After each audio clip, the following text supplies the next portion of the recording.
Congress approved a short-term extension of the Autism CARES Act, which expired at the end of September.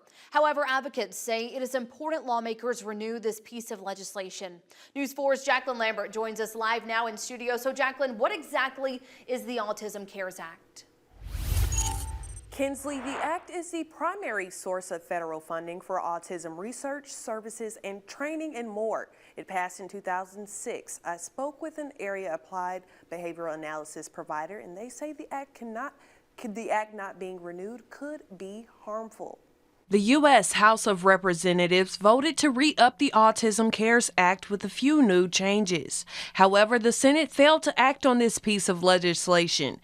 That's why Congress extended the Autism CARES Act through December. So the Autism CARES Act has a lot to do with services across the United States, and possibly even more importantly, the training that it takes to train people to be able to serve those individuals. Shelby DePilla is the owner of Beacon of Hope ABA. And so that's one reason we're so passionate about it. DePilla and student Olivia Rory have experience advocating on Capitol Hill for legislation like the Autism CARES Act.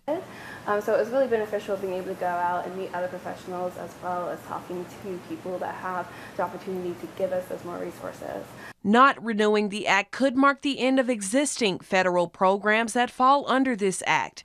The newest version of the act would pay nearly $2 billion for research and professional training. Government reports would also be paid for. One report would be used to get more doctors who can diagnose autism.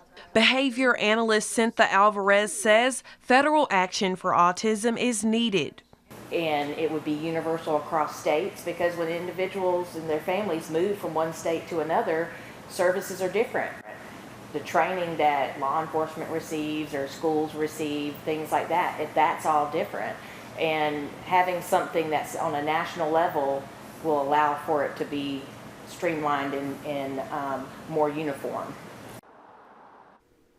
Autism research is another area majorly impacted by this act. DePilla says although we know more about autism now than we did 20 years ago, there is still much more to be discovered. Kinsley? Jacqueline Lambert, thank you for that report. The extension of the CARES Act will expire after December 20th.